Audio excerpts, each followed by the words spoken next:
हिंदू एक धोखा है।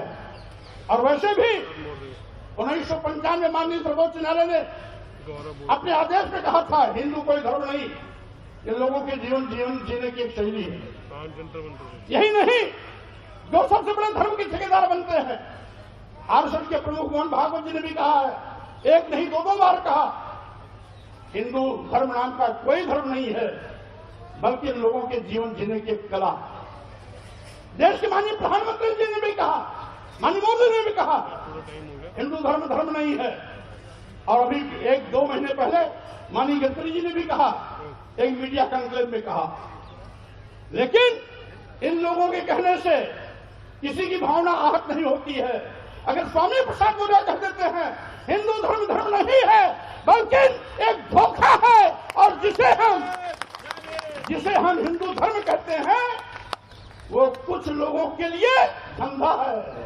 जब हम कहते हैं कि ये कुछ लोगों के लिए धंधा है, तब पूरे देश में भूचाल लग जाता है। लेकिन वही चीज अगर मोहन भागवत जी कहते हैं, माननीय प्रधानमंत्री नरेंद्र मोदी जी कहते हैं, माननीय गडकरी जी कहते हैं, तो किसी की भी भावना आहत नहीं होती। अगर वही चीज स्वामी प्रसाद मौर्य कह देते हैं तो लोगों की भावना इतनी कमजोर होती है कि उनकी भावनाएं आहत है। हिंदू एक धोखा है। और वैसे भी 1995 माननीय सर्वोच्च न्यायालय ने अपने आदेश में कहा था हिंदू कोई धर्म नहीं, ये लोगों के जीवन जीने की एक शैली है।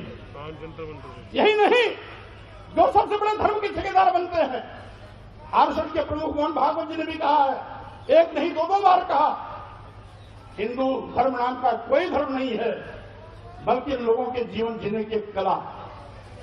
देश के माननीय प्रधानमंत्री जी ने भी कहा, माननीय मोदी ने भी कहा, हिंदू धर्म नहीं है। और अभी 1-2 महीने पहले माननीय गडकरी जी ने भी कहा, एक मीडिया कॉन्क्लेव में कहा। लेकिन इन लोगों के कहने से किसी की भावना आहत नहीं होती है।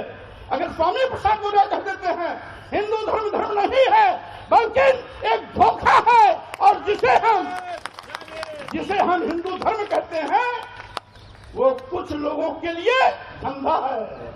जब हम कहते हैं कि ये कुछ लोगों के लिए धंधा है, तब पूरे देश में भूचाल लग जाता है। लेकिन वही चीज अगर मोहन भागवत जी कहते हैं, माननीय प्रधानमंत्री नरेंद्र मोदी जी कहते हैं, माननीय गडकरी जी कहते हैं, तो किसी की भी भावना आहत नहीं होती। अगर वही चीज स्वामी प्रसाद मौर्य कह देते हैं तो लोगों की भावना इतनी कमजोर होती है कि उनकी भावनाएं आहत